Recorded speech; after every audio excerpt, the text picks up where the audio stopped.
So this first talk is done with Erica Poole. We combined the data sets from our dissertation. Now, when many of you have read this paper, you've said, wow, that data is really old. Why are you publishing it now? So I'd just like to clarify two things. This is a study of gendered practices in the home. And what we're putting forth as our contribution isn't the data, but rather the model that's come out of the data. And beyond that, I'd like to remind you that if you look at Strasser's work in Never Done and Ruth Schwartz-Cohen's work, if we look at the pattern of domestic technology adoption since even really as far back as the 1700s, what we've seen historically is a situation where we are having increasing amounts of technology in the home, be it, starting with fuel-burning stoves that don't take wood but take coal, moving up through electricity, refrigerators, and now, we're moving on to robotic vacuum cleaners and the like. But through all of that, we've seen the number of hours of work per week remain historically constant. So even though the data that I'm talking about here is 10 years old, if we look at it in the context of longer historical trajectories, I'd argue it's still valid. So in this paper, we offer a counter-narrative to the explanation for engagement with ubiquitous computing. The counter-narrative is that we're considering gender. There are lots of papers on ubiquitous computing technologies in the home that look at technology. And look at all these new, exciting smart home technologies, but they never talk about gender. So here, using feminist theory as an analytical lens, we examine how gender identity work is a determining factor of whether and how people engage with digital technologies in their homes, and we present this model of gender and technological identity co-construction. Now, if you're having trouble hearing me, I'd like to remind you that I have tweeted my slides at JR6G, and the actual text of what I'm saying is included, and I really don't mind if you change your mind and decide to get the audio device in the middle here. So Harding, in her Science Question in Feminism, talks about science having a kind of origin myth. It excludes himself from the categories and activities that it prescribes in everything else. And perhaps that's one reason that we don't like to talk about gender. Harding argues that a feminist critique of science is very much needed, and that one thing that is missing is an adequate theorization of gender. And so that's what we're trying to provide here.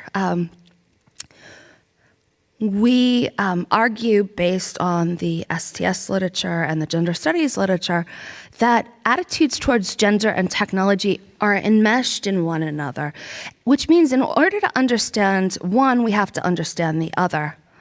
Further, binary gender is a problem, this notion that men must behave one way, women must behave another way, that there are only two genders.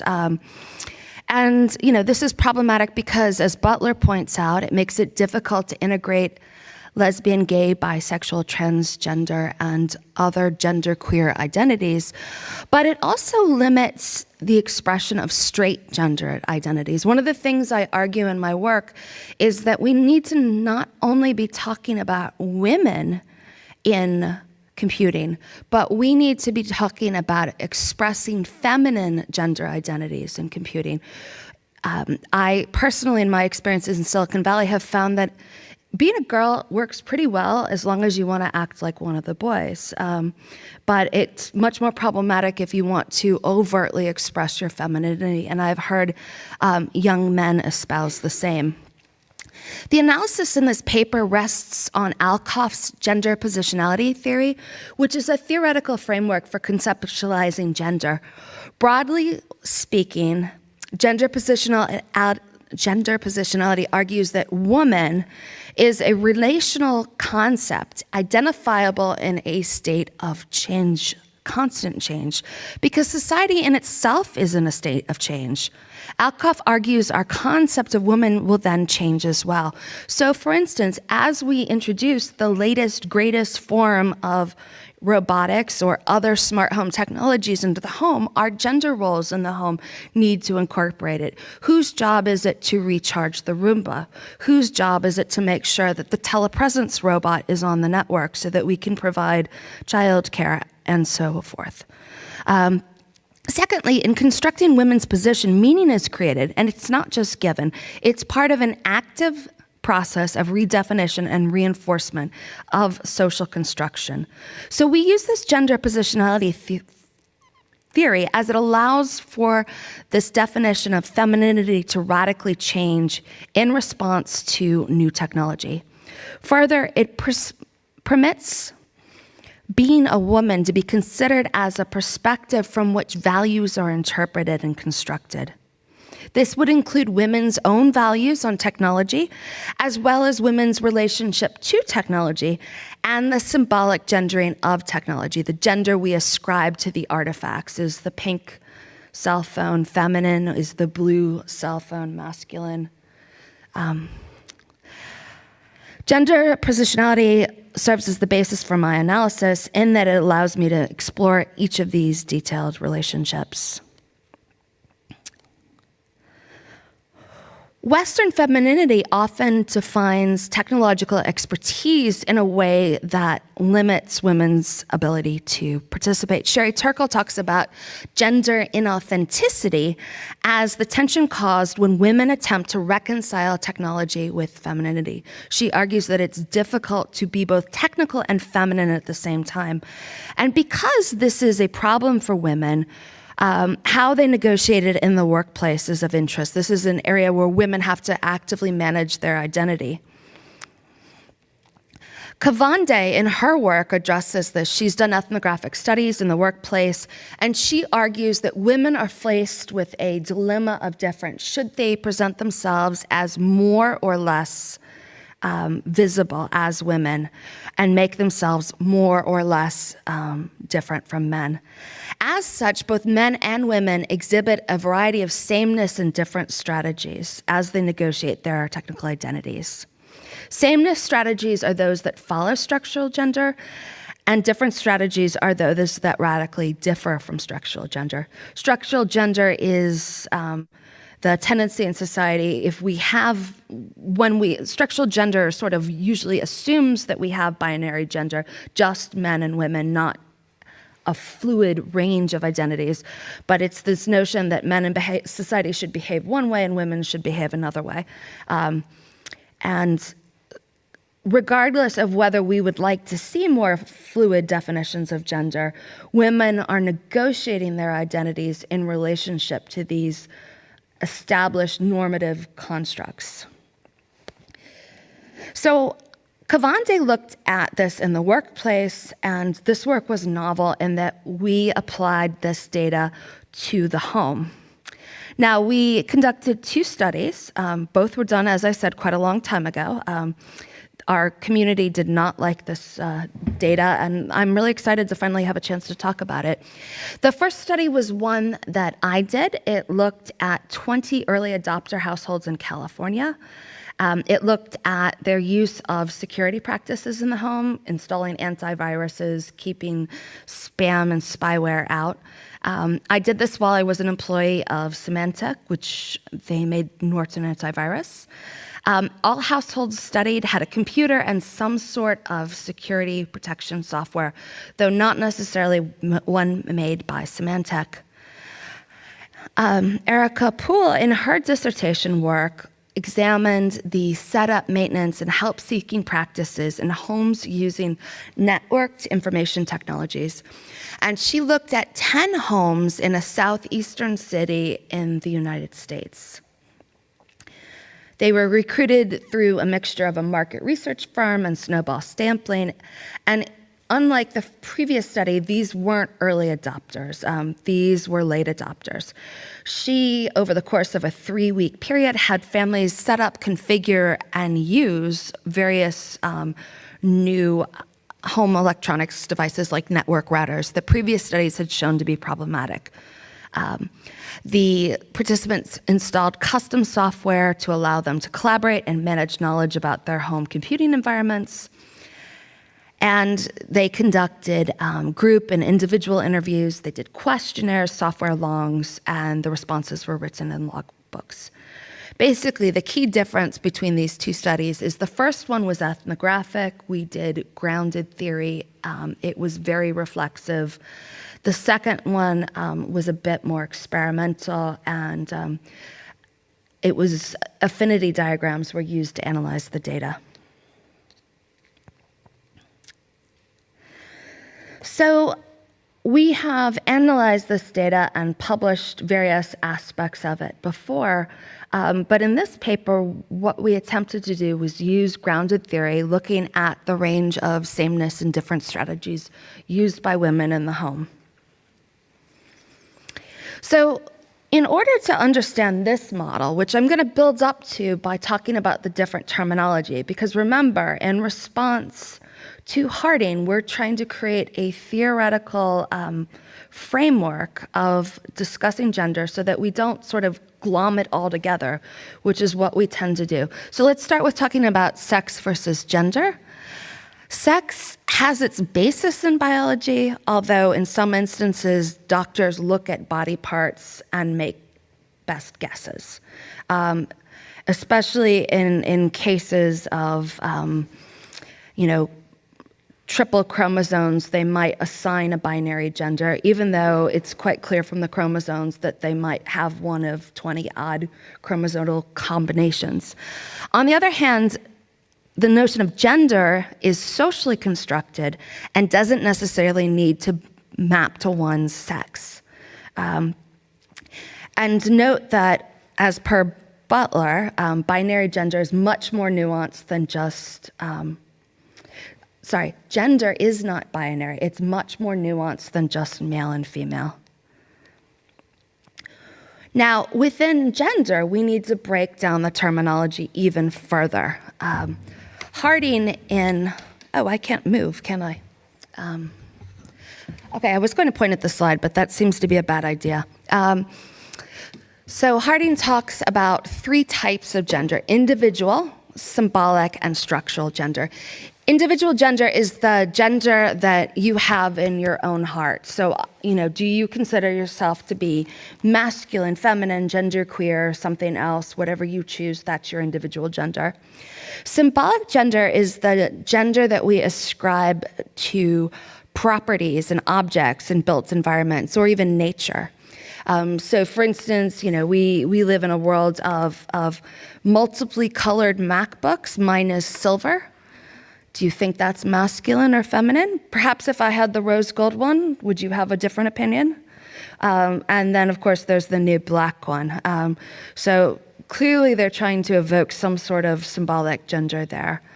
And finally, we have structural gender, which are the normative practices of labor division in society. And this is, sexist binary gender tropes like my partner takes out the trash. In addition to this, nuanced taxonomy of gender and technical identity, of gender and sex, we have this notion of technical identity. And I'd like to differentiate three different aspects of how people think of their relationship with technology. The first is your ability, and this is, your actual technical knowledge. Do you know how to program in Pascal? Do you know how to set up a network device or configure your Roomba as virtual walls? A person, though, can be very knowledgeable and lack confidence and vice versa. So the second category is self-efficacy, and I think self-efficacy refers to one's self-predicted likelihood of success at a task. And prior research demonstrates the importance of self-efficacy to gain proficiency in technical domains. Beckwith has talked about it as a measure of one's individual confidence, which means it's an internal cognitive state, which means it's very difficult for us as researchers to assess this. A person may have self-efficacy, yet they may choose not to display it. And this is where presentation of agency comes in. And I'd like to think this speaks to some of the issues that perhaps our keynote was alluding to. Regardless of one's actual abilities or one's confidence in one's abilities, presentation of agency involves how one presents them and accepts or denies responsibilities for one's action. Presentation of agency can make it difficult to determine one's true self-efficacy. So it's possible, and I saw this in my data set, for someone to pretend that they have less technical skill than they actually did. And in many instances, I talked to women in these homes, and they said that they did it because it attracted their husband or partner's attention, and it allowed him to feel a sense of control, and they felt loved and taken care of, which is something that we really need to think about, this gender dynamic and constructing the identity. Okay, so based on this, we arrived at the socio-technical model, where we can see that sex and gender and this technical identity are going on at an individual level, and then at a societal level, we're defining structural gender and symbolic gender, and they're all mutually constitutive and influencing one another back and forth. The relationship between the gender and the technology, the relationship between the individual parts and the societal parts. And in our data, we saw a lot of different strategies, Geek, Good Woman, Damsel in Distress, Technophobe. And all of these strategies, and you could see them in more depth in the paper, showed a range of same and different strategies. And they varied in how women choose to present their own technical identities, their own self-efficacy, and their own presentation of agency. I'm not going to address all of them in this talk. I encourage you to read the paper or ask me questions. We saw some women conducting an identity that can be labeled with established attitudes towards gender and technology.